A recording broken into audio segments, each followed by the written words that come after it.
Oh, right. Just wanted to share some thoughts on like bloodlines and ascendancy combos and stuff like that for either people trying to like figure out their last minute league starter ideas or just something to keep in mind for maybe future build rerolls, things like that.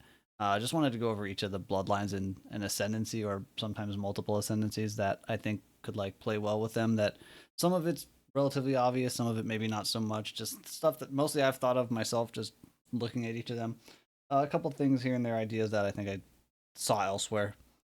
So it's going to be a nice quick one. Just wanted to go through these real fast. I'm going to start off with the ones on the reveal page, which first one up is Trialmaster. Trialmaster, I think, can play really nicely with Pathfinder potentially. Not so much on the right side. We're going to be focusing on this left side node for this one. So getting the 8 corrupted items, which is hard to do on first character, better to do on a reroll potentially. But the reason I like Pathfinder here is a Pathfinder running triple utility Ellie res flask and then the +5 res from the Everlasting Sacrifice is getting you pretty damn close, if not all the way almost to like 90 res. I think that's a good combination. And then the Blood Barrier you can play in pretty nicely with it as well. Give you a nice bit of a health pool boost on a class that tends to not have the biggest health pools. And the first part, the Shepherd of Souls, you can use, should work really well with Vol Molten Shell. And like a Pathfinder, in addition to running triple Ellie, Res Flasks could potentially run a Granite Flask as another one and get a lot of armor and that. And it would just end up with like a really tanky kind of defensive core setup. I don't know what you would do for damage at that point, just thought that those things kind of work together pretty nicely. Oshabi, there's a lot of stuff with the Rage when people are doing, but the one that first caught my eye and the one that I still think about and I might have to plan something around is the Unleash one. And I think this in particular would go nicely with Inquisitor because of Inquisitor working well with specifically Wrathpith Globe, where you get a lot of damage out of that item. It's really big, but it makes it hard to spam spells. But if you had like a lot of Unleash spells, like I don't know, like at least two, maybe probably more. I don't know what the setup would look like. Maybe like pseudo link helmet and then a 6 link in your chest, and maybe you have one or two even active gems in each of the items. Like the way I envisioned it is lots of spells. I don't know which spells, but like multiple spells. Maybe you do pseudo link helmet, pseudo link gloves because that takes up less total gem space. And each of those has like 2 active spells. So you have like 4 spells total that are all linked to Unleash. Because then you give the more you have with Unleash, the more time they each get to like rebuild their seals. Could be cool. Could be something interesting. Getting that many max seals, if you're actually able to let them build up those seals, is a lot of damage value. And then again, with Wrath Pith, it means you're not actually just spamming a skill, so you're not like killing yourself too fast.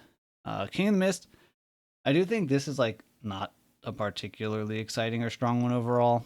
There's a random quick thought that I had about it was the +1 ring slot, the middle one, which losing your utility flask is maybe the least punishing, but specifically comboing this not necessarily with an ascendancy, but with like poison concoction or explosive concoction. But these builds that like tend to run less utility flasks anyway, like poison concoction, a lot of builds will run 2 life flasks, and if you're like bossing, you could run even more. So you're losing less utility flasks, so you're losing less value from this small node to get the second ring slot. The problem there is that I don't think poison concoction always gets a ton of value out of ring slots, but it would be something to consider. As far as ascendancies goes, I mean, I think that's you're probably playing like Slayer. Poison concoction is the most popular, or just on a Pathfinder. But yeah, I don't think that one's as exciting overall. Um, Farrul, on the other hand, I've actually been growing more and more fond of. I think this Ascendancy is actually really strong in general. If these specters work at all, pretty much all 3 of these can be really good. The one I want to focus on though right now is the left specter, the Ferric Will, and in combination with Juggernaut, and like probably specifically like strength stacking, which I think is going to be pretty popular this league for sure. Wanding, strength stacking, lots of damage. But this one on the left can give you an aura a buff of 80% accuracy, which as far as like percent accuracy buffs go is like insanely high. And on Jug, that just gets you more attack speed, and you're going to have a lot anyway if you're doing strength stacking and all that. But then on top of that, you also get 120 crit chance and crit immunity whenever you're in the aura. Just seems really good. Like, I don't know, just that much accuracy I don't even know where else you could get that much percent accuracy in like one spot. It seems insane. Next one, Olroth. Kind of slept on this one initially for a while, and I don't know, it might still be kind of bait, but this was one I think I didn't come up fully with myself, but with a gladiator could actually be pretty cool, and maybe this is the thing people do. I don't think I've played a single ward build ever. But the downside of ward is you get hit, and then if you get hit again, your ward's gone. Like you're squishy after that one hit and it has to refill. But with Gladiator, and especially a Gladiator with that new shield, I believe from Settlers League, that gets you lucky, like double lucky block. And once you've blocked once, you have like 96% block or whatever that crazy number is. Works really well because that just means you're way less likely to get hit in the time it takes for your ward to refill. And you'd probably take honestly 2 of these nodes, because the other thing that why this combos nicely, or why Gladiator I guess combos with Bloodlines, I don't think Gladiator has very good nodes other than the block stuff. Unless you're specifically going bleed, then it can be okay. But like you would just take the 2 block on Gladiator and probably 2 of these notables here. You can just get a bunch more ward and then maybe chance to restore on hit. And this could work with like either just getting a lot of ward to get a giant like big max hit health pool that you try to refill between every hit, or use it with the Night Grip gloves, which gives up a big chunk of that defense in exchange for like a lot of flat chaos damage. I think that's something that I might actually try to POB at some point in this league and play. Is Olroth with Gladiator seems pretty interesting.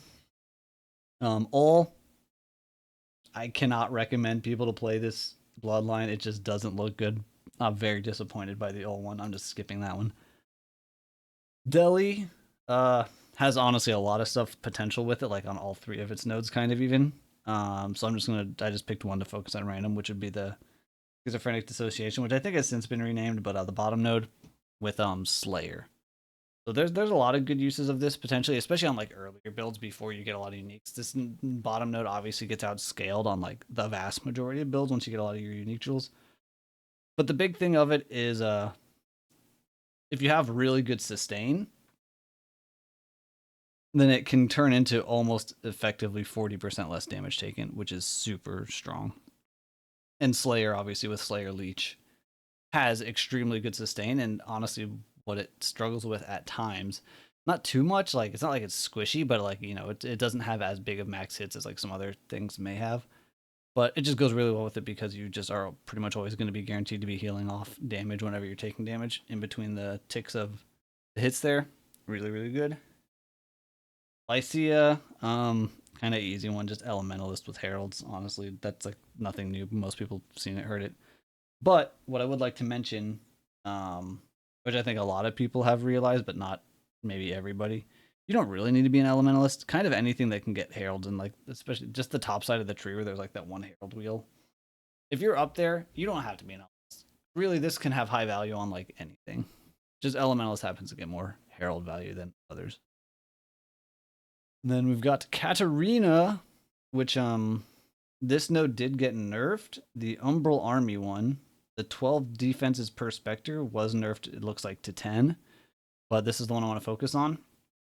This would not be for a minion build. It would actually be for like spellcaster builds, and you're just going to summon an army of specters to buff yourself and get as much specters as possible. You can get as high as like 10 specters. And the shield that drops off Katarina herself in Betrayal goes really well with this because it gives a ton of specter life and like a crazy amount of spell crit when you have a bunch of these specters.